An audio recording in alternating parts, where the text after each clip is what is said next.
Ya, Shalom. Ketemu lagi ya dalam pembahasan teologis kita. Kali ini kita akan membahas satu tulisan dari Anselmus, ya, Anselm of Canterbury. Satu topik bicara tentang filioque. Ya, filioque ini adalah doktrin atau topik ya yang menjadi perdebatan di antara gereja timur dan gereja barat, ya. Sehingga terjadi skisma besar di abad yang ke-11, ya.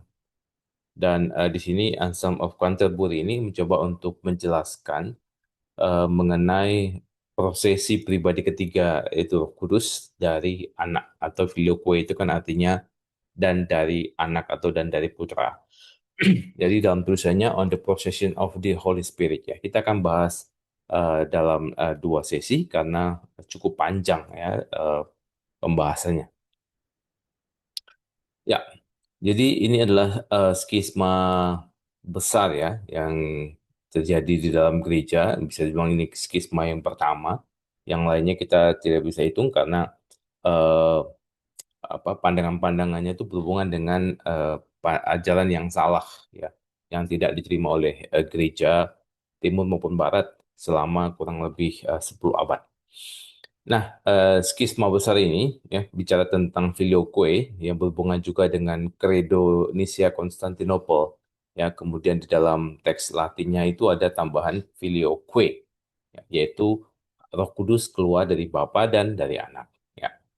Nah, dalam karya ini ya, On the Procession of Holy Spirit, itu Anselm itu memberikan argumentasi filioque, ya, Roh Kudus keluar dari Bapa dan dari Anak, dari premis-premis yang disepakati bersama oleh Gereja Timur, ya, yaitu Gereja Yunani dan Gereja Barat. Ya. Dia sering menyebutnya sebagai the Greek, dan kemudian Gereja Barat dia sering menggunakan istilah Gereja Latin, ya, atau orang-orang Latin. Nah, di sini tujuan tulisannya adalah bertujuan untuk membuktikan posisi gereja Latin ya dengan menggunakan premis-premis yang diakui bersama oleh gereja Yunani. Jadi ada poin-poin ya yang sebenarnya disepakati bersama. Jadi poin-poin ini adalah poin-poin yang common ya di antara dua kelompok ini, ya. Jadi ini premis-premis yang disepakati oleh gereja timur dan gereja barat. Nanti dari sini Anselmus itu mencoba untuk menunjukkan bahwa pandangan-pandangan ini atau premis-premis ini justru mendukung filioque. Jadi ini poin-poinnya. Ya, yang pertama, hanya ada satu Allah yang sempurna dan tidak memiliki bagian. Tidak memiliki bagiannya berarti artinya Allah itu tidak terbagi-bagi, ya. Dia itu satu, tidak ada bagian-bagian di dalam dirinya. Dia tunggal. Yang kemudian yang kedua adalah Allah itu adalah Bapa, Putra, dan Roh Kudus. Nah, masing-masing secara integral dan sempurna adalah Allah yang satu. Ya. Yang ketiga, istilah Roh Kudus ya adalah istilah relasional. Ya. Sama seperti istilah Bapa, itu juga relasional, Bapa terhadap anaknya. Anak, dia adalah anak terhadap bapaknya. Ya. Nah, Roh Kudus juga adalah istilah relasional. Berarti dia adalah roh dari yang lain atau roh dari seseorang atau roh dari pribadi yang lain, ya. Kurang lebih kita bisa pahami begitu. Nah, yang keempat ya, orang Yunani atau gereja Yunani, gereja Timur, meskipun menyangkal Roh Kudus itu berasal dari Putra, tidak menyangkal bahwa ia adalah Roh Putra. Jadi eh, Gereja Timur itu meskipun berpandangan bahwa Roh Kudus tidak berasal dari anak, tidak berasal dari putra, tapi juga mereka percaya bahwa roh itu adalah roh daripada putra, ya. Kemudian ada Allah dari Allah, ya. Ada konsep karena di dalam Nicea Konstantinopel itu juga ada konsepnya, ya. Allah dari Allah, yaitu melalui generasi. Jadi Allah dari Allah melalui generasi yaitu putra dari Bapa, ya. Putra adalah Allah, Bapa adalah Allah. Jadi Allah dari Allah ada konsep itu yaitu generasi. Dan juga ada juga eh, yang kedua yaitu Allah dari Allah juga, tetapi bukan generasi melainkan prosesi, ya, procession, yaitu roh dari Bapa. Nah, jadi ada dua konsep Allah dari Allah, ya, yaitu generasi dan prosesi. Dan kemudian yang terakhir, pluralitas dalam Allah hanya disebabkan oleh relasi-relasi, ya. Kan tadi di bagian pertama disebutkan bahwa Allah itu tak berbagian. Ya, Allah itu satu, tunggal, dan dia tidak punya bagian-bagian dalam dirinya. Tetapi ada pluralitas. Pluralitas dalam konsep itu dia bukan berbagi, ya, bukan berbagi, tapi relasi atau sets of relations, ya.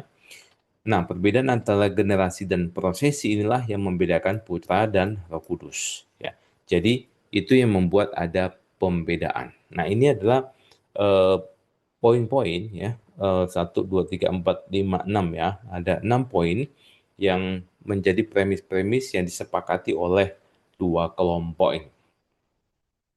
Nah, Silmus akan mencoba mengembangkannya dan kemudian menunjukkan eh, bahwa ini menunjukkan filioque itu lebih konsisten, ya. Nah, Anselmus kemudian membangun logisnya berdasarkan interaksi antara, ya, God simplicity sama God's plurality. Nah, plurality tadi dikatakan simplicity itu artinya Allah tak berbagian karena memang Allah itu tunggal, satu dan tak ada bagian-bagian dalam dirinya. Tetapi dia memiliki relasi. Nah, relasi itu bukan berbagi, bukan menjadi bagian-bagian, ya. Tetapi dia bentuknya tuh tetap essence tapi dalam bentuk relasi. Nah, aturannya adalah konsekuensi dari ini aturan daripada bicara tentang simplicity dan plurality, ya. Konsekuensi dari kesatuan Allah, ya, konsekuensi dari simplicity, apapun yang benar tentang Allah harus benar untuk ketiga pribadi, ya. Ya, jadi kalau kita sebut Allah, ini masalah yang simple, ya. Simple itu satunya. Jadi kalau kita sebut dalam hal dia pencipta, maka Bapa pencipta, Anak pencipta, Roh Kudus pencipta. Jadi apapun yang benar apapun yang benar tentang Allah yang simple, yang tunggal itu, maka akan benar untuk tiga pribadi. Nah, harus berlaku kecuali jika terjadi pertentangan relasional, ya. Ada pertentangan relasional, ya. Jadi kalau misalkan sesuatu yang dimiliki oleh Bapa dan itu berhubungan dengan relasi dia dengan anak, maka itu tidak berlaku, ya. Nah, ini ada dua contoh yang diberikan oleh Anselmus. Yang pertama, kesatuan tunduk pada relasi, ya. Jadi simplicity itu tunduk pada relasinya. Nah, kita berkata Allah adalah Bapa, ya. Jadi kalau kita sebut Allah adalah Bapa, nah, coba perhatikan di sini Allah adalah Bapa. Nah, kesatuan Allah menyiratkan bahwa Putra dan Roh Kudus juga adalah Bapa. Nah, ini bertentangan, ya. Jadi kalau kita sebut Allah adalah Bapa, nah, kalau kita sebut tadi yang eh, apapun yang dimiliki Allah itu akan dimiliki oleh Bapa, dimiliki oleh Roh dan apapun yang dimiliki oleh Allah dimiliki oleh ketiganya. Nah, kalau kita mengatakan pernyataan Allah adalah Bapa, maka hal ini akan bertentangan, ya. Jadi pernyataan Allah adalah Bapa ini membuat, ya, terjadi pertentangan relasional. Jadi pribadi pribadi yang berasal dari yang lain. Jadi yaitu pribadi anak dan roh. Jadi pribadi anak dan roh ini kan berasal dari Bapa. Itu tidak bisa menjadi pribadi dari mana ia berasal, ya. Jadi anak berasal dari Bapa. Nah, anak tidak bisa menjadi Bapa, Bapa tidak bisa menjadi anak, gitu. Jadi kalau kita sebut Allah adalah Bapa, itu tidak bisa untuk menunjukkan bahwa Roh Kudus dan Putra juga adalah Bapa. Karena anak tak bisa menjadi bapa, bapa tidak bisa menjadi anak, roh tidak bisa menjadi eh, bapa dan seterusnya, ya. Jadi kesatuan tunduk pada relasi. Yang kedua, relasi tunduk pada kesatuan. Nah, Bapa, Putra dan Roh Kudus itu berbeda, ya. Karena dia relasional. Yang membuat Bapa itu Bapa karena dia berelasi, karena dia memiliki anak, ya. Jadi dia Bapa terhadap anaknya. Nah, relasi menyiratkan mereka seharusnya menjadi beberapa Allah. Jadi kalau Bapa, Putra, dan Roh Kudus itu berbeda, maka kita akan berpikir, oh karena dia berelasi, ada Bapa, ada tiga, maka kita sebut ada beberapa Allah, ada tiga Allah. Namun, kesederhanaan kodrat ilahi tidak dapat diganggu-gugat. Nah, artinya Allah itu simple. Nah, berarti kalau Allah itu simple, Bapa, Putra, dan Roh Kudus itu tidak bisa dipahami sebagai tiga Allah.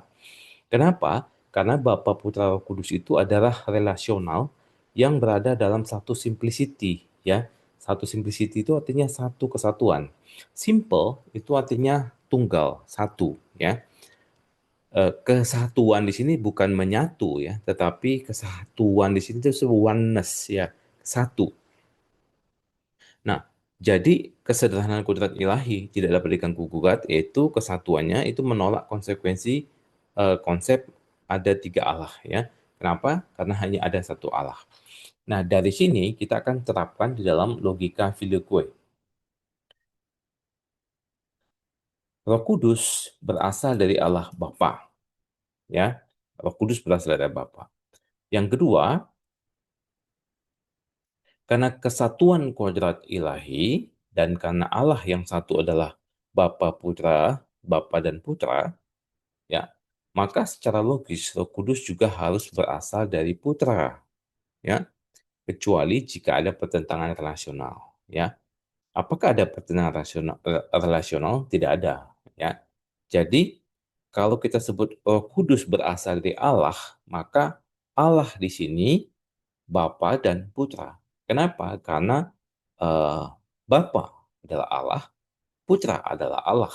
Jadi kalau kita sebut Roh Kudus berasal dari Allah atau Roh Kudus itu adalah Roh Allah, maka dia adalah berasal dari Bapa dan dari eh, Bapa dan Putra. Nah, apakah ada pertentangan relasional? Tidak ada, karena di sini tidak menuntut roh menjadi sesuatu yang berbeda dengan tempat dia berasal, pada pribadi dia berasal, ya. Nah, kemudian yang ketiga, Putra berasal dari Allah Bapa. Oke, betul. Nah, keempat, karena kesatuan kodrat ilahi dan karena Allah yang adalah satu adalah Bapa dan Roh Kudus, ya. Karena kan tadi dikatakan bahwa Roh Kudus itu berasal daripada Allah, maka dia juga adalah Allah. Nah, di sini maka eh, Allah yang satu itu adalah Bapa dan Roh juga. Maka logikanya Putra juga harus berasal dari Roh Kudus, ya, karena Putra itu juga adalah Allah dari Allah. Kecuali jika ada pertentangan relasional. Nah, ini adalah premis-premis yang didapatkan dari logika sebelumnya, ya, yang ada di sebelah sebelumnya. Nah, kita akan lihat analisis-analisis, ya, dari poin-poin yang ada di sini. Ya, nah, jadi hal ini, ya, konsep tadi itu menciptakan sebuah dilema logis yang tak terhindarkan. Kenapa? Karena eh, kesimpulannya berada pada dua hal yang sebenarnya bertentangan, ya. Putra berasal dari kudus. Jadi pilihannya itu putra berasal dari Roh Kudus atau Roh Kudus berasal dari putra, ya. Jadi eh, ini adalah dilemanya, dilema logikanya, ya.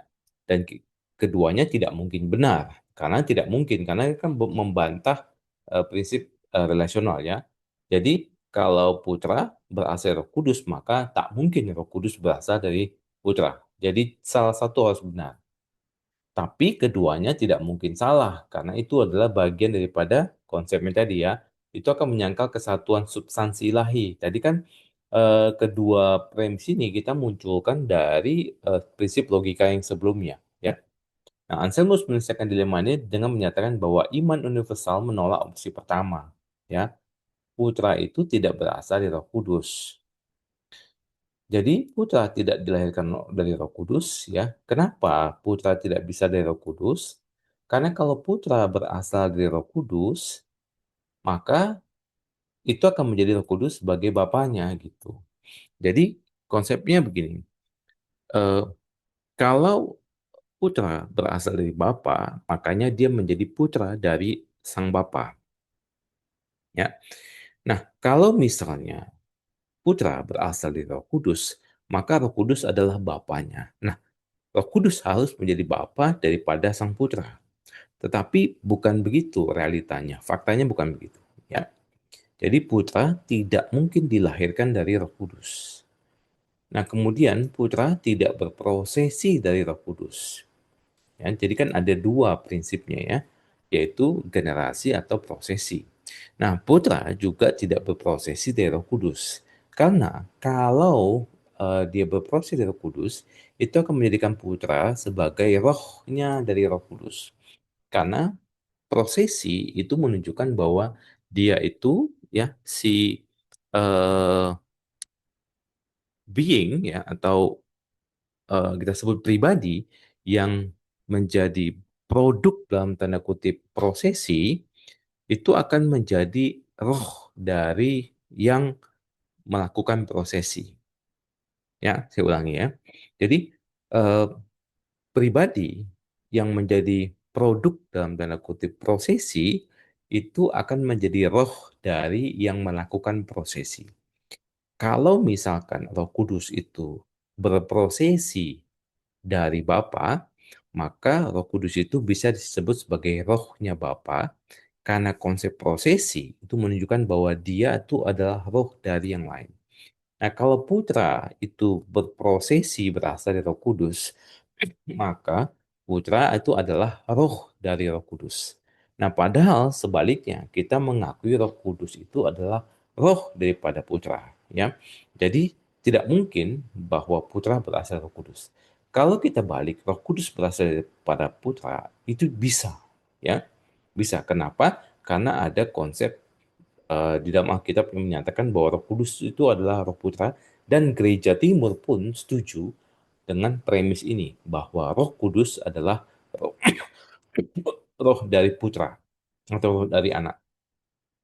Nah, karena Putra sama sekali tidak berasal dari Roh Kudus, maka secara logis tidak terbantahkan bahwa Roh Kudus itu berasal dari Bapa, maaf, Bapa dan juga dari Putra.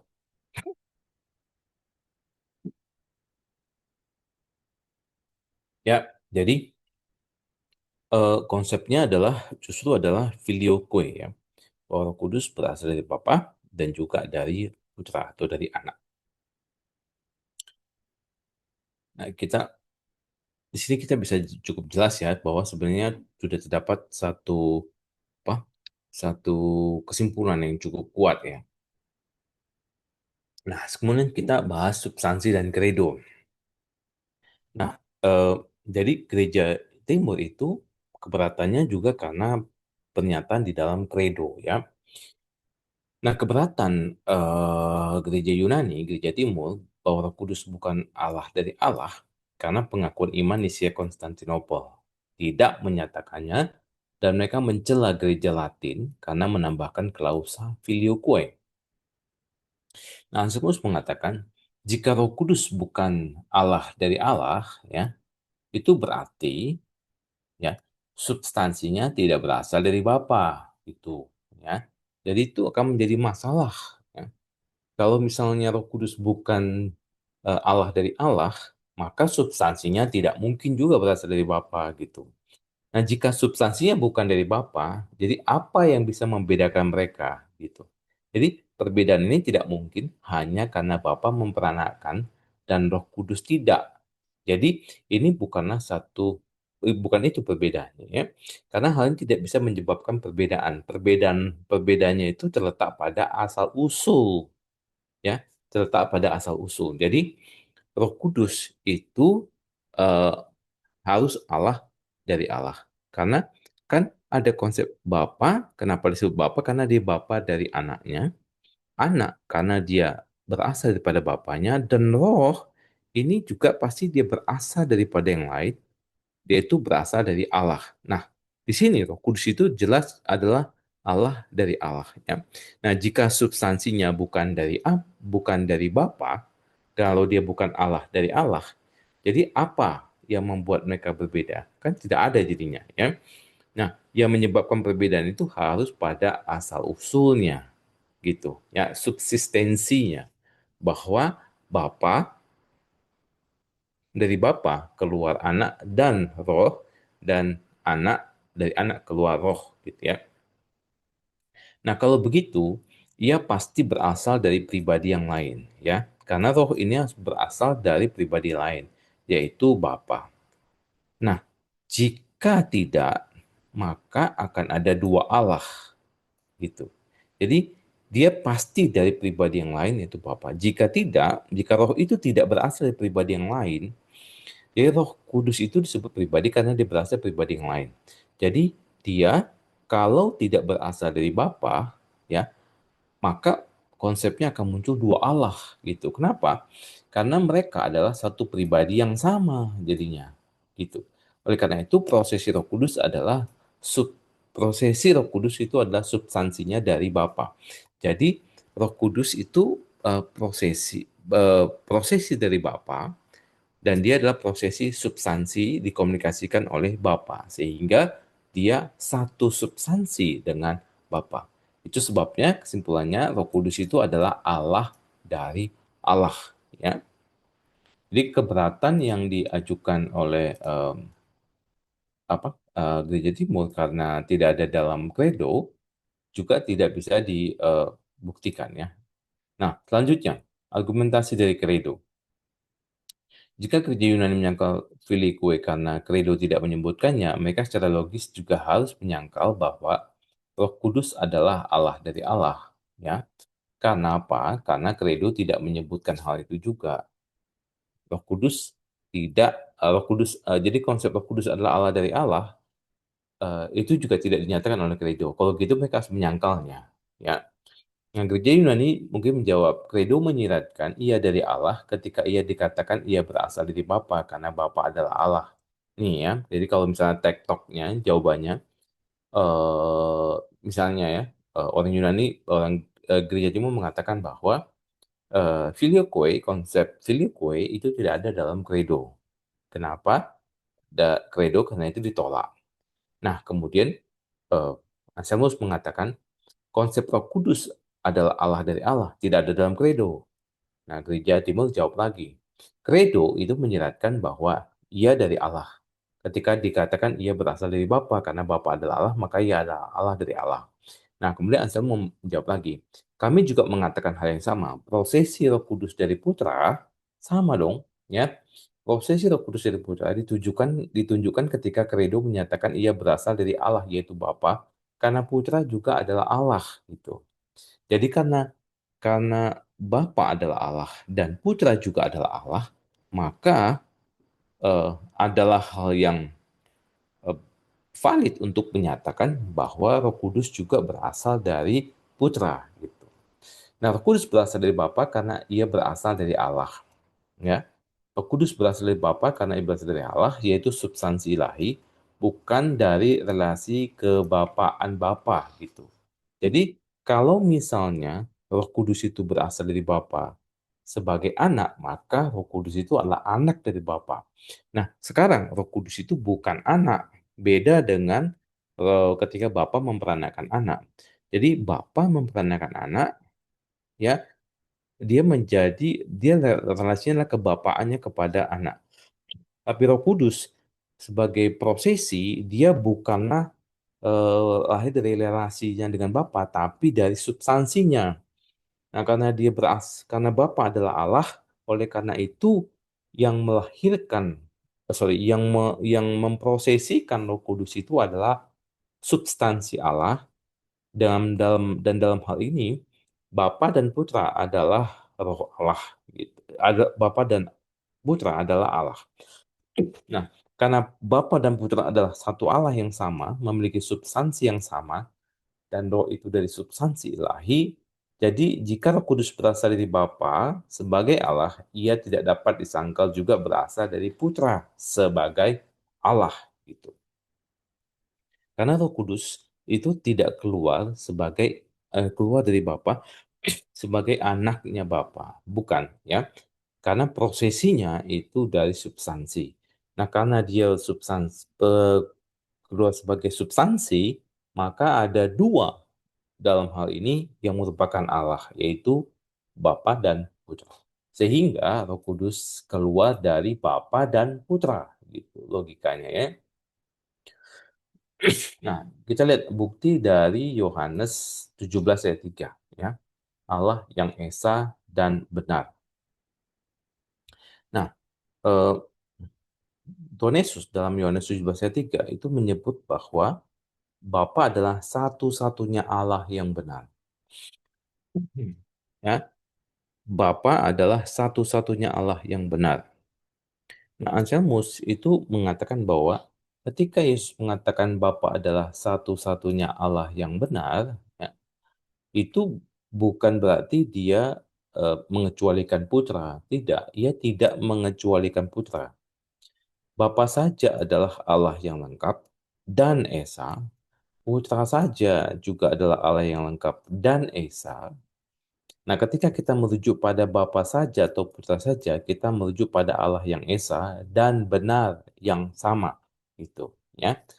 Jadi ketika Yesus mengatakan bahwa Bapa adalah satu-satunya Allah yang benar, maka hal itu tidak mengecualikan Putra karena Putra juga adalah Allah yang lengkap dan Allah yang esa.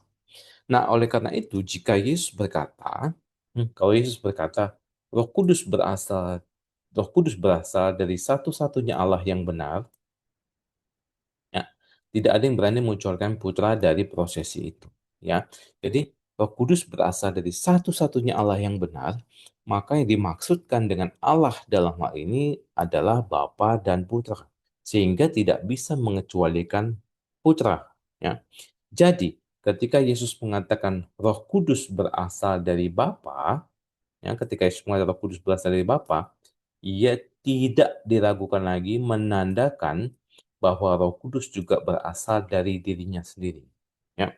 Jadi ketika Yesus mengatakan bahwa Roh Kudus berasal dari Bapa dan prinsipnya tadi bahwa Roh Kudus bukanlah anak daripada Bapa, melainkan keluar dari substansi Bapa dan otomatis karena Bapa adalah Allah dan Roh Kudus dan Yesus adalah Allah, maka eh, adalah sorry eh, putra ya, dalam hal ini kita bisa sebut Yesus juga sih sebenarnya ya.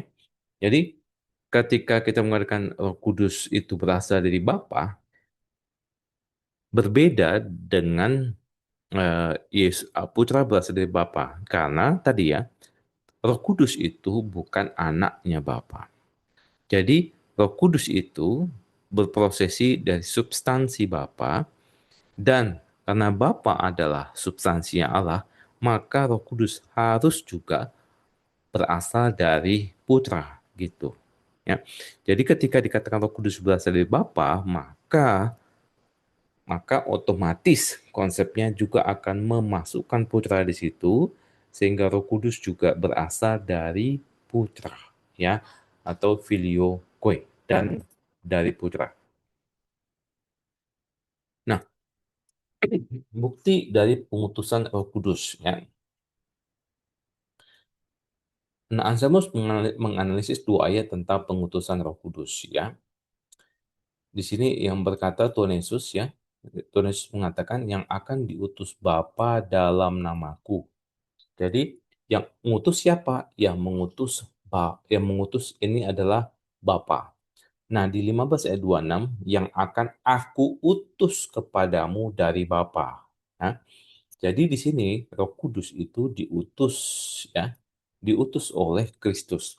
Nah, di ayat 14 Roh Kudus itu diutus oleh Bapa dalam nama Yesus. Di Yohanes 15 diutus oleh Kristus dari Bapa. Nah, dalam namaku berarti sama. Putra juga mengutus pribadi yang diutus Bapa gitu. Jadi ayat di sini mengatakan bahwa pengutusan Roh Kudus adalah pengutusan yang dilakukan oleh Bapa di dalam nama Yesus, sehingga Putra juga mengutus pribadi yang diutus oleh Bapa. Nah, di Yohanes 15 malah lebih tegas. Itu adalah yang diutus oleh Yesus. Aku yang utus. Tetapi pengutusan ini juga berasal dari Bapa gitu ya. Nah, kemudian eh, di sini dijelaskan berarti Bapa juga mengutus. Ya, pengutusannya suatu tindakan tunggal oleh Bapa dan dari Putra. Jadi pengutusan ini pengutusan bersama Bapa dan Putra. Nah, Yesus menekankan hal ini untuk menunjukkan bahwa Roh Kudus tidak lebih milik Bapa daripada milik Putra gitu. Jadi Roh Kudus itu bukan bukan eh, ada Bapa Putra ya. Jadi bukan lebih menjadi miliknya Bapa gitu daripada Putra. Tidak. Roh Kudus itu sama ya, sama-sama milik Bapa dan sama-sama milik Putra. Nah, asal kemudian bertanya, mengapa Putra memberi Roh Kudus dan mengapa Roh Kudus milik Putra? Jika Roh Kudus tidak berasal dari Putra, ya. Jadi, bagaimana mungkin Roh Kudus itu bisa Putra itu bisa memberikan Roh Kudus? Bagaimana bisa anak memberikan Roh Kudus dan mengapa kalau bukan Roh Kudus itu bukan miliknya Putra atau anak Allah, bagaimana Roh Kudus itu bagaimana mungkin itu bisa terjadi kalau Roh Kudus itu bukan berasal dari Putra? Ya, jawabannya justru adalah karena Roh Kudus berasal dari Bapa dan dari Putra, makanya Putra itu memberinya, ya. Jadi bukan sebaliknya, ya. Jadi Roh Kudus berasal dari Bapa dan Putra, maka Putra itu memberinya. Nah, kemudian jika orang Yunani ya keberatan dengan Yesaya, ya, Yesaya 48 ayat 16, yaitu Tuhan Allah telah mengutus aku dan Rohnya telah mengutus aku. Nah, Ansa menjawab ya bahwa ini merujuk pada natur manusia yang diasumsikan oleh putra. Jadi eh, ketika ketika Yesus menjadi manusia, ya natur manusianya itu diutus oleh Roh Kudus dan dipimpin oleh Roh Kudus. Oleh karena itu, Ansa menjelaskan bahwa ketika membicarakan hal ini, maka Yesaya 48:16 ini, maka ini bicara bukan tentang pribadi anak atau pribadi putra, tetapi bicara tentang natur manusia daripada putra. Ya. Nah, yang ketiga, posisi Latin bukan bahwa Bapa memberi Roh Kudus kepada putra seolah-olah putra kekurangan, bukan ya. Jadi Bapa memberi Roh Kudus kepada putra seolah putra kekurangan, bukan. Sebaliknya, putra memiliki Roh Kudus dari Bapa dalam arti bahwa putra memiliki dari Bapa. Jadi, putra itu ya bisa Bapa memberi Roh Kudus kepada putra bukan karena putra itu kekurangan atau anak kekurangan, tapi anak itu memiliki Roh Kudus itu dari Bapa. Dalam arti bahwa anak memiliki dari Bapa. Jadi dari mana ia memiliki eksistensinya bahwa Roh Kudus berasal dari dirinya. Ya. Roh Kudus itu berasal dari Sang Putra, sama seperti Roh Kudus berasal dari Bapa. Jadi Roh Kudus adalah Roh Putra hanya karena Roh Kudus itu berasal dari Putra. Jadi ketika dikatakan atau Gereja Timur percaya atau menerima pernyataan bahwa Roh Kudus adalah rohnya Putra, maka hal itu menegaskan bahwa itu hanya bisa terjadi kalau anak Allah itu atau putra Allah itu dari dirinya ya bahwa dia adalah yang memiliki roh sehingga roh itu berasal dari dia dan karena itu dia bisa mengatakan bahwa itu adalah roh daripada putra gitu ya. Ya, eh, kita akan lanjutkan nanti ya bagian pembahasannya di bagian lebih detailnya nanti di bagian selanjutnya. Nah, kita lihat dari bukti dari hembusan ya. Bukti dari hembusan. Nah, eh,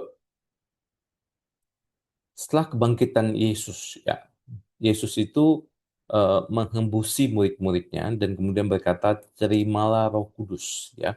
Jadi waktu mereka lagi berkumpul di satu tempat yang terkunci, Yesus kemudian masuk ke sana setelah dia bangkit, kemudian dia menghembusi murid-muridnya dan berkata, terimalah Roh Kudus. Nah, hembusan fisik ini itu bukanlah Roh Kudus itu sendiri, melainkan sebuah tanda. Jadi waktu dia itu bukan berarti itu Roh Kudus ya, bukan, ya. Nah, itu adalah tanda. Makna yang paling tepat dari tanda ini menunjukkan bahwa Roh Kudus itu berasal dari Dia, ya.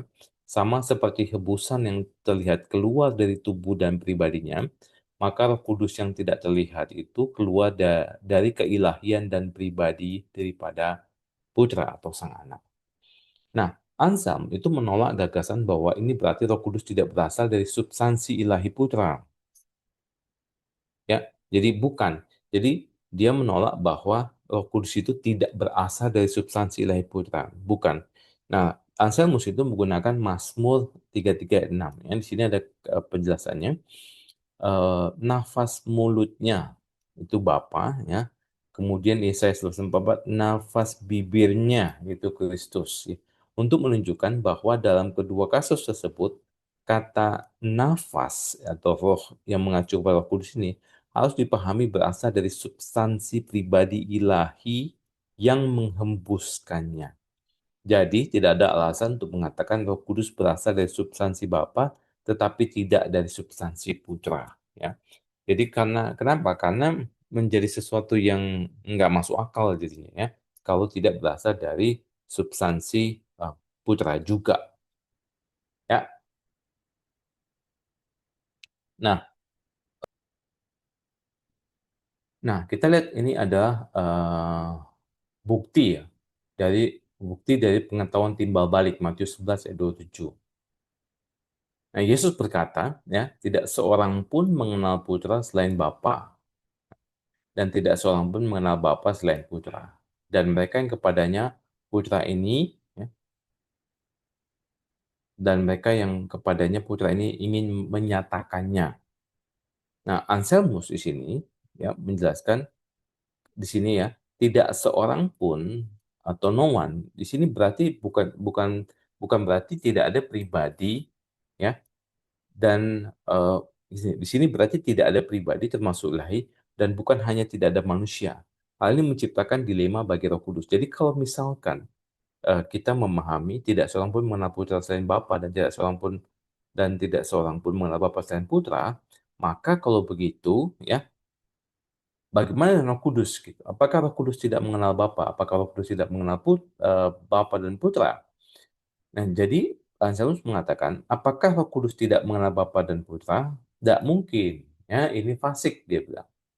Atau apakah Putra menyatakan pengetahuan ini kepada Roh Kudus? Ya, apakah Putra menyatakannya kepada Roh Kudus? Nah, jika opsi dua benar, itu berarti Roh Kudus menerima pengetahuan. Ya, jadi Roh Kudus menerima pengetahuannya ada atau pengetahuan itu otomatis atribut ya. Jadi itu substansi dari Putra yang jelas membuktikan filioque. Nah, jadi kalimat yang mengatakan tidak seorang pun mengenal putra selain Bapa dan tidak seorang pun mengenal Bapa selain putra, maka hal ini juga harus melibatkan apakah Roh Kudus mengenal Bapa dan Putra? Jawabannya ya. Jawabannya ya. Kenapa? Karena Roh Kudus itu juga memiliki komunikasi atribut atau mendapatkan komunikasi eh, substansi gitu ya dari Bapa dan Putra. Oleh sebab itu dia memiliki pengetahuan yang sama dengan Bapa dan Putra. Ya. Nah, jika gereja Yunani berkeberatan dan mengatakan Roh Kudus termasuk dalam pengetahuan itu karena kesatuan substansi, ya, jadi Roh Kudus termasuk dalam pengetahuan Bapa dan Putra ini karena kesatuan substansi, Anselmus membalikan argumen mereka.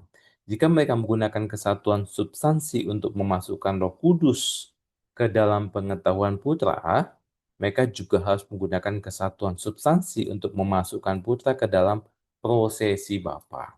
Jadi ketika mereka membaca Roh Kudus berasal dari Bapa, ya, mereka membaca Roh Kudus berasal dari Bapa, maka mereka juga harus tanpa ragu mengatakan bahwa juga berasal dari putra karena Bapa dan Putra memiliki substansi yang sama ya. Jadi kalau mau mengatakan bahwa Roh Kudus itu bisa mengenal Bapa dan Putra karena memiliki kesatuan substansi, maka Anselmus membalikkannya. Kalau menggunakan kesatuan substansi, maka ketika disebutkan Roh Kudus itu berasal dari Bapa, ya, maka harus juga mengakui bahwa Roh Kudus itu juga berasal dari Putra, gitu. Ya, jadi itu yang disampaikan oleh Anselmus mengenai bukti dan pengetahuan timbal balik. Ya, oke, kita akan selesai untuk bagian yang pertama. Nanti kita akan lanjutkan di bagian yang kedua. Oke, bisa dilihat di pembahasan lanjutannya. kurang lebih masih sama panjang dengan bagian ini. Oke, sampai ketemu di pembahasan yang kedua. God bless you.